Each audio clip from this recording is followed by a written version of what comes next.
July 27, 20 kilometers northeast of Great Yarmouth, 13:47 hours. 16 Lancaster bombers flew in loose formation at 11,000 feet. The sky was clear except for scattered cumulus to the west.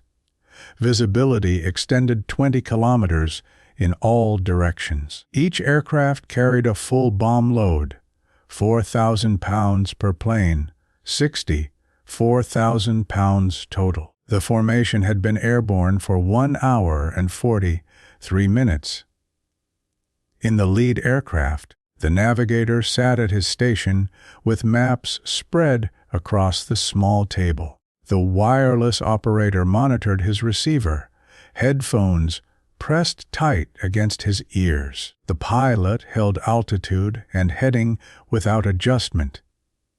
The bomb aimer lay prone in the nose compartment, watching the sea below. No intercom chatter occurred. Each crew maintained internal silence except for required position reports and status checks. The only sound was engine noise.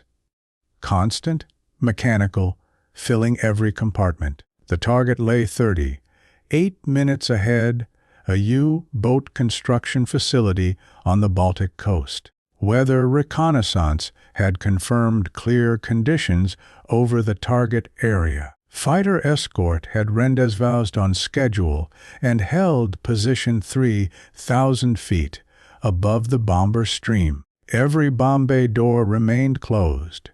Bomb sights were uncalibrated. The formation continued on course without deviation. Then the wireless operator in the lead aircraft straightened in his seat. He reached for his message pad. The formation belonged to No.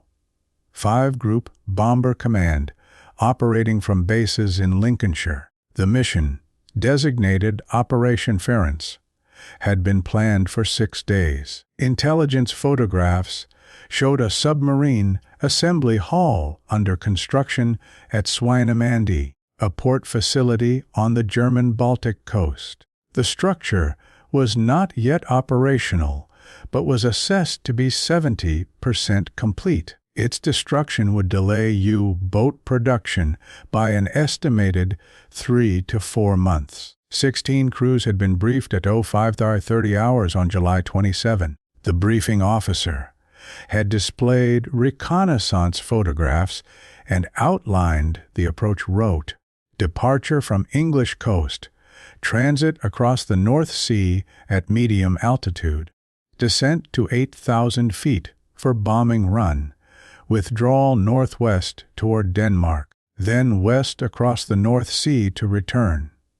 Estimated mission duration 4 hours and 20 minutes. The target area was defended by light anti-aircraft batteries positioned around the port perimeter. No heavy flak guns had been identified in recent reconnaissance. Fighter opposition was expected to be minimal. Most Luftwaffe resources in the region had been redirected to defend industrial targets in the Ruhr. Weather conditions favored the attack. High-pressure system over northern Europe. Clear skies forecast through 1600 hours.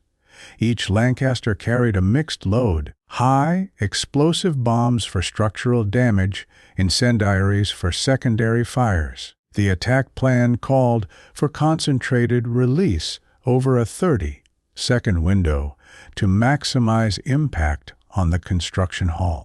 Bombing altitude would be 8,000 feet, low enough for accuracy, high enough to avoid light flak effective range. The formation had departed at 12:04 hours in sequence, assembling over the North Sea before setting course eastward. Fuel calculations allowed for minor course deviations, but no extended combat maneuvering. Radio silence had been maintained since departure, except for brief position reports transmitted on schedule. Fighter escort consisted of 8 Spitfires operating at maximum range. Their endurance would last until the formation reached the Danish coast, at which point they would turn back. The bombers would proceed unescorted for the final approach and withdrawal. Bomber command doctrine emphasized precision and concentration. Training drills had prepared each crew for coordinated bombing runs, maintain formation integrity, follow lead aircraft timing, release on signal from master bomber, execute withdrawal at specified heading and altitude. Crews practiced these sequences repeatedly until execution became automatic. The mission profile for Operation Ference followed standard procedure for medium range strikes against industrial targets. The approach would be made at operational altitude until reaching the initial point. A coastal feature identifiable from the air, the formation would then descend to bombing altitude, adjust course for final run, and maintain straight and level flight until bomb release. After release, aircraft would execute individual turns to exit the target area and reform at a designated rally point. The bomb aimers had studied target photographs during briefing.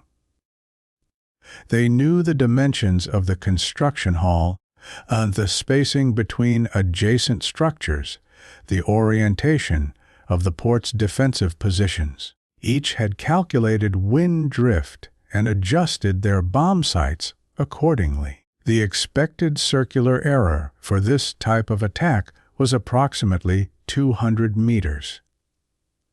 Acceptable for a target measuring 400 meters in length. The wireless operators monitored assigned frequencies for recall signals, weather updates, or tactical warnings. Standard procedure required immediate relay of any command transmission to the pilot and acknowledgement back to base. No transmission would be ignored or delayed. Each crew understood the mission's significance within the broader campaign. Submarine production was a strategic priority. Every month of delay reduced the number of operational U-boats in the Atlantic. The construction hall at Swinemünde represented concentrated industrial capacity. Its destruction would force dispersal of assembly operations to less efficient facilities. The crews had flown together through 17 previous operations. They understood formation discipline, target approach procedures, and withdrawal protocols.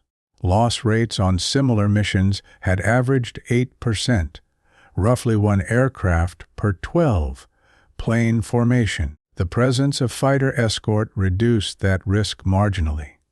By 1347 hours, the formation was committed. Fuel expenditure had reached the point where return to base was the only viable option. Weather remained clear. No mechanical difficulties had been reported. The course to target was direct and uncomplicated. At 1349 hours, the wireless operator in the lead aircraft received a coded transmission. He copied it twice to confirm accuracy. He decoded it using the sheet clipped to his board. He read the decoded message 3 times without moving. The message contained 4 words OPRITIONFRENCKNCLIMDDIDLY. He pressed the intercom switch. He spoke the message to the pilot.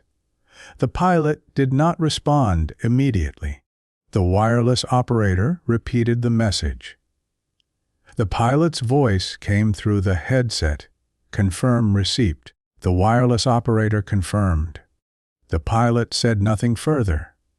10 seconds passed. The formation maintained course and altitude. The wireless operator watched the pilot's back through the bulkhead opening. The pilot's hands remained on the controls. 15 seconds. The pilot keyed the intercom and spoke to the navigator. Plot return course. The navigator began calculations immediately. No explanation was given. At 1350 hours, The lead aircraft banked 5 degrees to port. The formation followed the turn without radio instruction. The banking continued gradually until the heading had shifted 40 degrees from the original course. The navigator provided a new heading to the pilot. The aircraft straightened and held the new course. Inside each Lancaster, crews noticed the deviation. Navigators checked their maps and instruments. Wireless operators monitored their receivers for clarification. Bomb aimers looked forward from their positions, watching the lead aircraft for additional signals. No explanation was transmitted. In the lead aircraft, the pilot maintained straight and level flight on the new heading. He did not activate the formation radio. He did not signal the other aircraft by visual means. The course change was the only communication. 2 minutes passed. Then 3. The fighter escort, flying 3,000 feet above, adjusted their pattern to match the formation's new heading. Their fuel state was approaching the point requiring withdrawal toward England. No query was transmitted from the escort commander. At 13:54 hours, the formation was flying northwest. Directly away from the target area, the Danish coast lay ahead at approximately 60 kilometers. The Baltic coastline, visible as a thin line on the eastern horizon 5 minutes earlier, had receded from view. Inside the aircraft, bomb aimers remained at their stations but no longer monitored the approach path. Wireless operators continued scanning frequencies. Gunners maintained watch sectors but saw only empty sky. The formation flew in complete silence except for engine noise. At 13:56 hours, the fighter escort leader transmitted a brief message indicating withdrawal to base due to fuel state. The escort turned west and accelerated away from the bomber formation. The Lancasters continued northwest without escort. 5 minutes became 10. The crews understood that the mission had been canceled. No formal announcement was made. The course change and absence of preparation for bomb run made the conclusion obvious. Still, no explanation was provided. Several wireless operators attempted to raise base command for confirmation or clarification.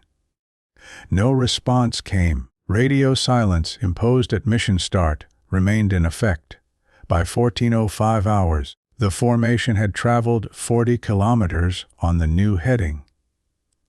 The Danish coast was visible ahead. The target at Swinemünde lay 120 kilometers behind and receding. The recall signal transmitted to the lead aircraft at 13:49 hours originated from Bomber Command Headquarters at High Wycombe.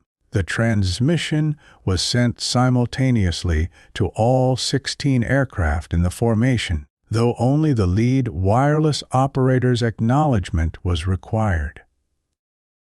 The reason for cancellation, as documented in operational records filed after the mission, was stated in a single line appended to the mission summary. Intelligence update received 13:12 hours indicating target evacuation completed the previous day. Strike assessed as non-productive. The intelligence update had come from a reconnaissance flight conducted early on the morning of July 27. Photographs taken at 06:40 hours showed the construction hall at Swinemünde empty of equipment and personnel. The roof structure, partially complete in photographs from July 21, had not progressed. Ground vehicles and material stockpiles visible in earlier imagery were absent. Analysis staff at Reconnaissance Headquarters had compared the new photographs with previous coverage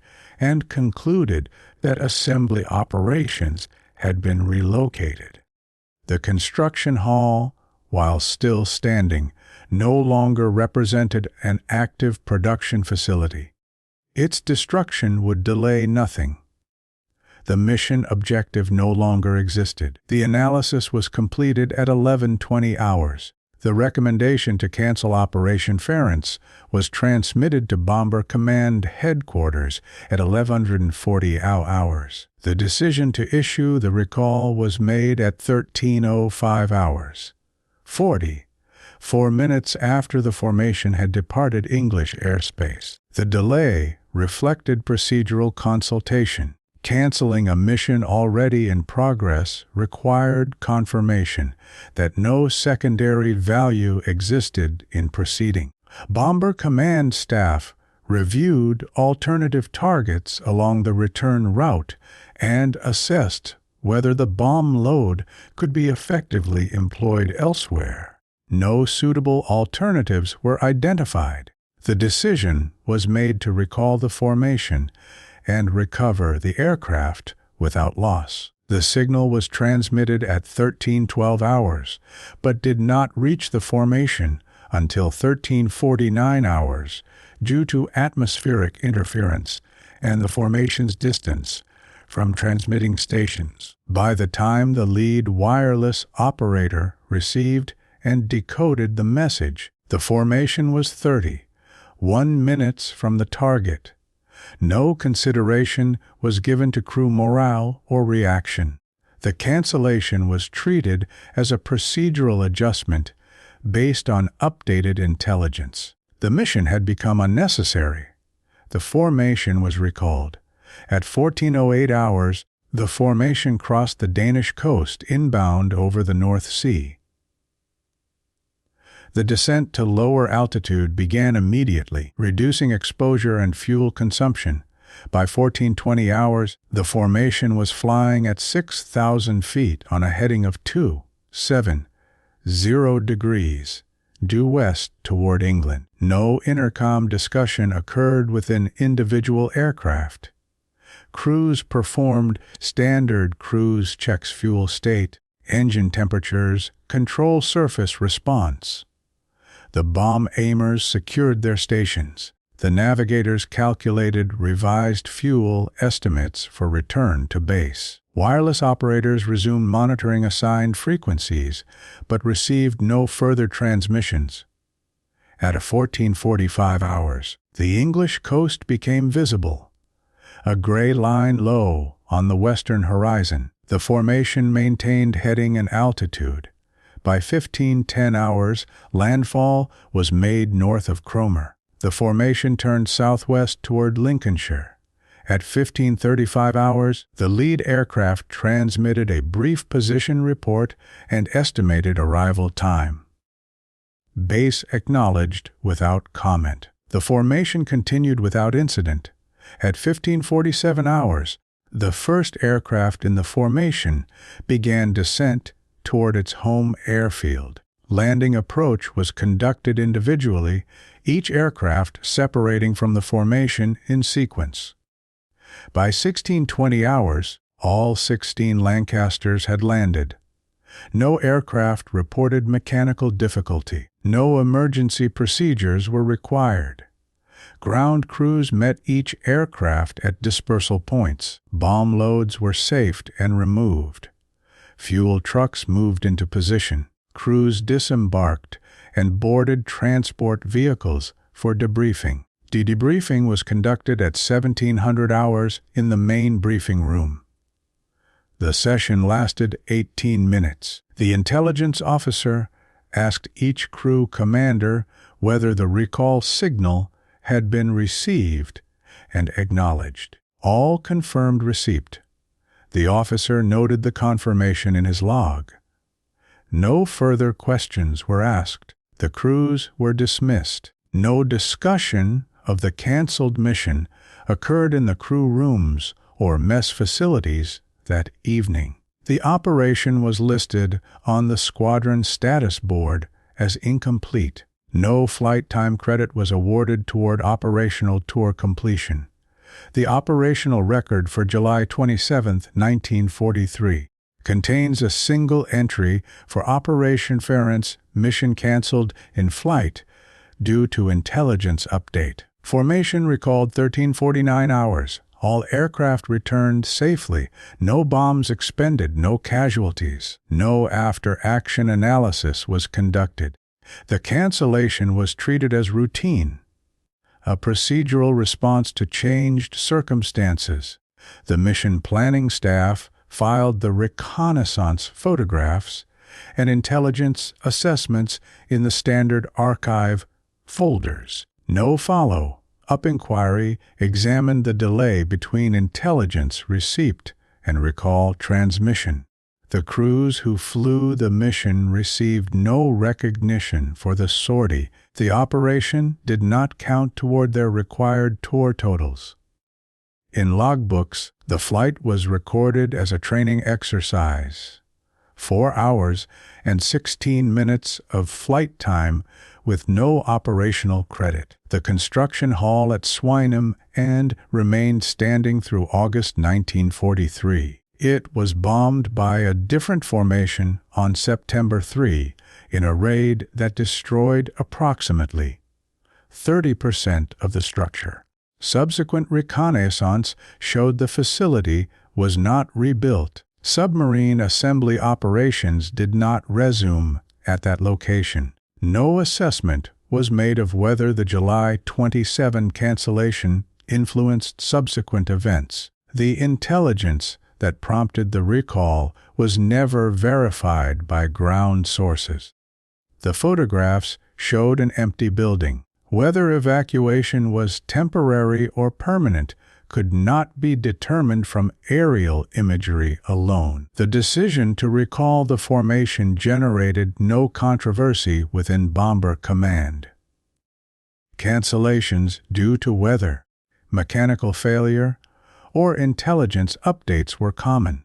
The July 27 incident was not remarkable except in its timing, coming after the formation had committed to the target approach, but before defensive engagement had occurred. None of the 16 crews filed reports questioning the cancellation. Standard procedure did not provide for crew input on mission planning or execution decisions. The recall signal was treated as a command to be followed without discussion. The lead pilot who received the recall signal and executed the formation turn completed his operational tour in November 1943. He flew 31 credited missions. He survived the war and returned to civilian aviation, working as a commercial pilot until retirement in 1968. He was interviewed once in 1975 for an oral history project focused on Bomber Command operations. In that interview, he was asked whether any mission stood out as unusual or particularly difficult. He mentioned several operations involving heavy flak or fighter opposition. When asked about missions that were canceled or aborted, he said, "Those happened occasionally. Weather mostly, sometimes intelligence. You turned around and went home." He did not specifically mention Operation Ference. The interviewer did not ask about individual canceled missions. The interview transcript contains no reference to the July 27 recall. The wireless operator who decoded the cancellation signal was killed in action on October 9, 1943, during a raid on Hanover. His aircraft was hit by flak over the target and crashed 50 kilometers southwest of the city. No crew members survived.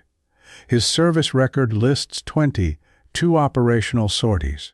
Of the 112 aircrew who participated in Operation Ference, 63 survived the war. Post-war records show that 4 were interviewed for historical projects between 1960 and 1985. None mentioned the canceled mission without prompting. When archival researchers cross reference participant names with the July 27 operation. 2 veterans recalled the flight, but could not remember why it had been called back.